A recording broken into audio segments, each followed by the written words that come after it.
Hey everybody, this is Jay Lippman, and this is Culture Cast.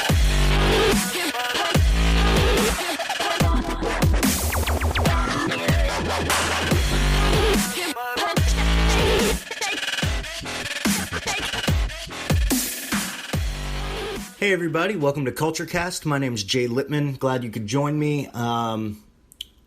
I had a really cool experience this week that really kind of emphasizes my like core belief when it comes to business culture, and I wanted to share it with you. For those of you who've never listened to an episode of my podcast before, I am not a full-time entrepreneur just yet. I work as the director of I used to be the director of marketing. I'm the director of operations at a small electrical contractor based right outside of Washington, D.C.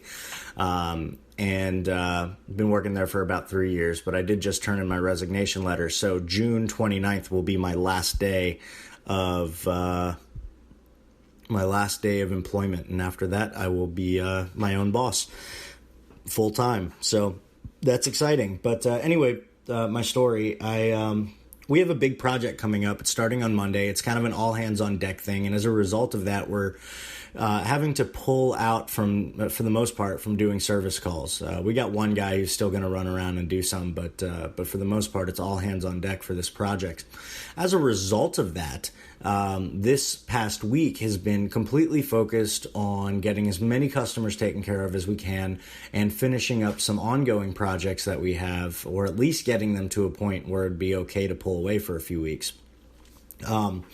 And so the schedule has been very, very overloaded, and the people who work under me, the guys in the field, I've had to work them, 10, 11, 12 hours a day, which, I know doesn't sound fun, and it sounds like I'm probably the most hated manager ever. But, the thing is, guys, those guys were pretty much happy to do it.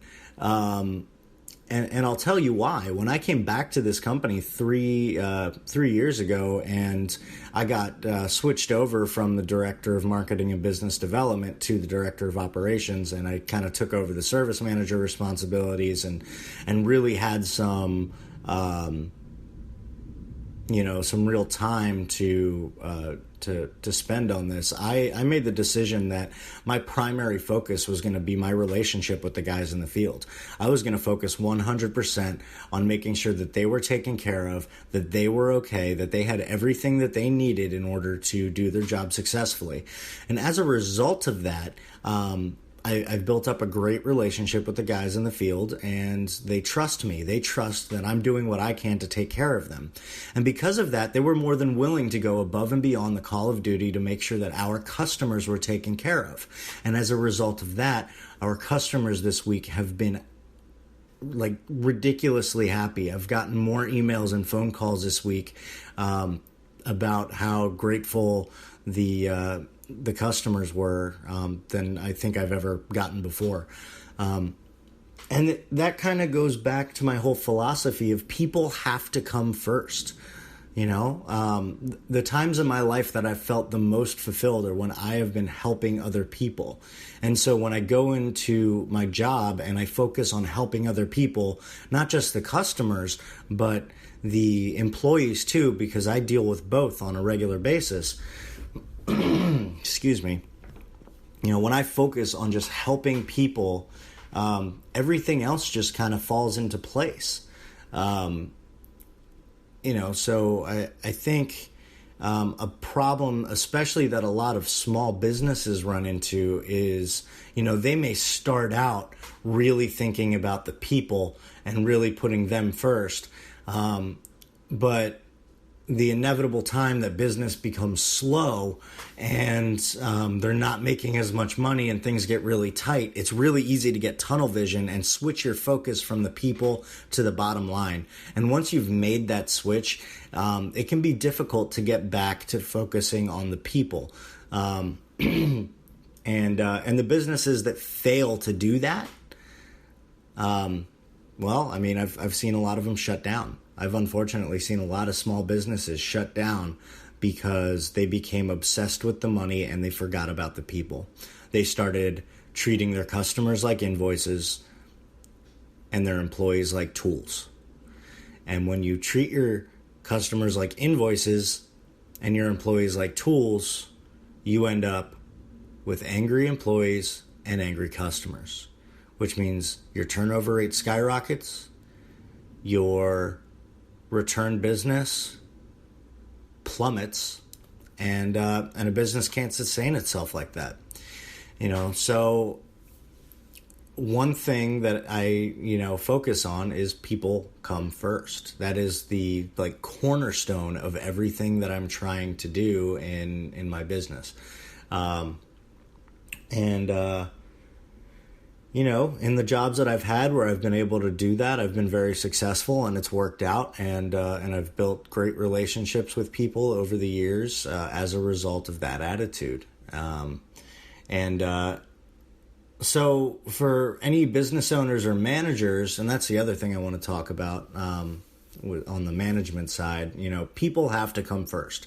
Now, for the managers and the supervisors who don't, who work for a business that doesn't focus on the people and does focus on the bottom line, all is not lost. You still have the ability to make a difference. I work for a company that unfortunately made the switch from focusing on people to focusing on the bottom line when things got tough, and it never was able to switch back. And it is what it is. It makes me sad, but there's only so much what I can do, so much that I can do. And here's what I'm doing. I'm creating what I like to call a subculture, which means that even though the company itself is focused more on the money and the bottom line, I've created a little sub-environment or subculture within the company that puts people first. And as a result of that, my team, the people that I am in charge of, I guess on paper in charge of, but I look at things a little bit differently. That's for a different podcast. But because I've been able to do that, I've created a space where there is trust and there is willingness to go above and beyond on both counts, or on both sides of the coin. My employees are willing to go above and beyond for me, and I'm willing to go above and beyond for them. And I have, and they have. So if you're a manager and you're in charge of people and you're working for a company that puts the bottom line first, you can still make a difference. Focus on putting people first. Focus on making sure that your employees are taken care of, that they have everything they need to do the job successfully, and let them know that you're willing to go to bat for them to your higher ups. It may result in some uncomfortable conversations with your managers and your supervisors, but it's totally worth it. It's absolutely 100% worth it. So that's it for me, guys. I feel like I rambled a little bit this week, but I also think that I got my point across.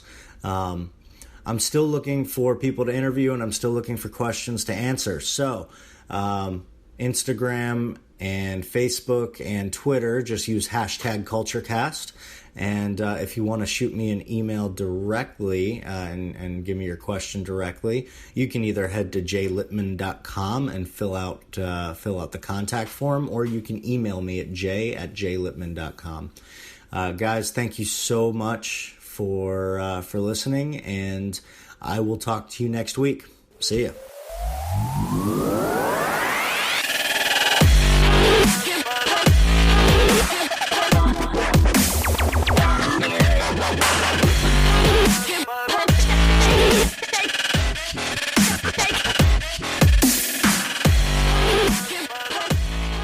Hey everybody, thank you so much for listening. Your attention means the world to me. I hope you know that. If you guys could do me a favor and head over to SoundCloud and give this a like, or head over to iTunes and rate this podcast, it would be awesome.